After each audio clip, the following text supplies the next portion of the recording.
अब इस क्वेश्चन में ये बोलता है when a certain metal was irradiated with the light of frequency 3.2 into 10 की पावर 16 हर्ट्ज, ठीक है, then the photoelectrons emitted had twice the kinetic energy as did the photoelectrons emitted when the same metal was irradiated with the light of frequency 2 into 10 की power 16 hertz.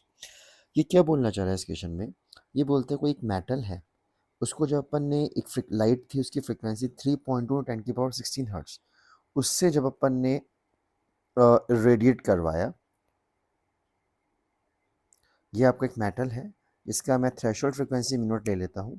और इस पे जो light गिर रही है उसकी फ्रिक्वेंसी है दैट इज 3.2 इंटू 10 की पावर 16 हर्ट्ज। तो यहाँ पे जो आपका इलेक्ट्रॉन्स निकले उसकी जो काइनेटिक एनर्जी आई, इसको मान लो मैं म्यू 1 कह लेता हूँ, तो काइनेटिक एनर्जी जो आई that is kinetic energy K1, वो काइनेटिक एनर्जी डबल है अगर सेम मेटल, अगर मेटल सेम है यहाँ पे, अगर मेटल सेम है तो मेटल सेम है तो आपका थ्रेशोल्ड फ्रिक्वेंसी भी क्या होगा, सेम। तो यहाँ पे अगर मेटल सेम है इसका थ्रेशोल्ड फ्रिक्वेंसी क्या है आपका, दैट इज म्यू नॉट। तो सेम मेटल को अगर मैं इरेडिएट करवाता किस फ्रिक्वेंसी की लाइट से, इसको मैं म्यू 2 कह देता हूँ, दैट इज 2 इंटू 10 की पावर 16 हर्ट्ज। तो यहाँ पे जो काइनेटिक एनर्जी निकलती उससे मैं के टू बोल देता हूँ, तो ये के टू इसका हाफ होता है या जो ये के1 है इस के टू का डबल होता। तो अब देखो क्वेश्चन को समझते हैं कि सेम मेटल है, एक बार मैंने क्या किया कि जो फ्रिक्वेंसी थी 2 इंटू 10 की पावर 16 हर्ट्ज से रेडिएट करवाया, तो काइनेटिक एनर्जी निकले इलेक्ट्रॉन्स की दैट इज के टू। अब स्टार्टिंग वाले में क्या बोलता है कि अगर मैंने 3.2 10 की पावर 16 हर्ट्ज से रेडिएट करवा रहा हूँ तो जो इसकी काइनेटिक एनर्जी होगी वो डबल होगी जब मैं इससे रेडिएट करवा रहा होता। तो सिंपल लैंग्वेज में ये क्या बोलना चाह रहा है, that is K one is equal to twice of K two. अब मैं क्या इक्वेशन बना सकता हूँ यहाँ पे, भाई म्यू नॉट दोनों में सेम रहने वाला है, तो मैं यहाँ पे कह सकता हूँ कि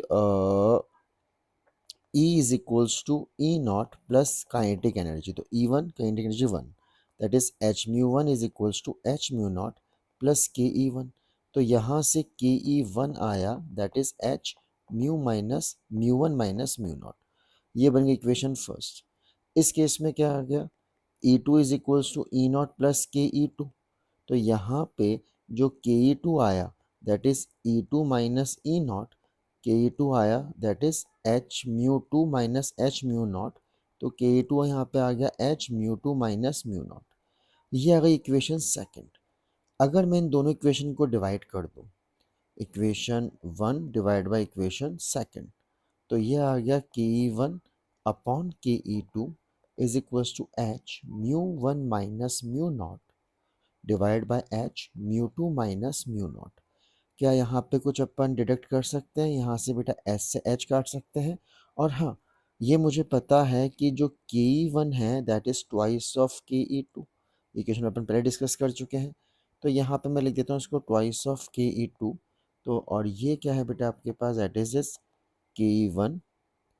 दैट इज के टू, ये आ गया म्यू 1 माइनस म्यू नॉट, और म्यू 1 का मुझे वैल्यू गिवन है तो मैं वैल्यू पुट ही कर देता हूँ इस बार। म्यू 1 का वैल्यू गिवन है 3.2 इंटू 10 की पावर 16,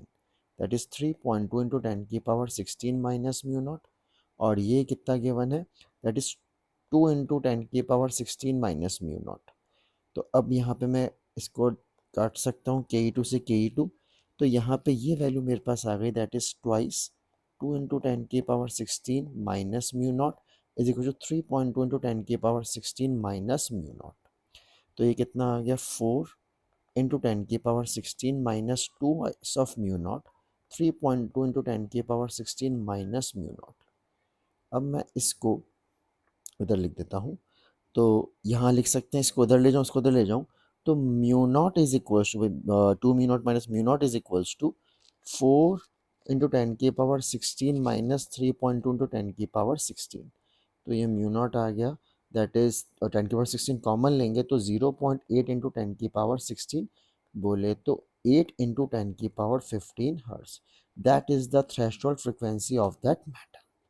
अगर मैं यहाँ पे देखूँ कौन सा ऑप्शन मैच कर रहा है, that is option number C. तो इसका आंसर क्या होगा, दैट इज 8 इंटू 10 की पावर 15 हर्ट्स।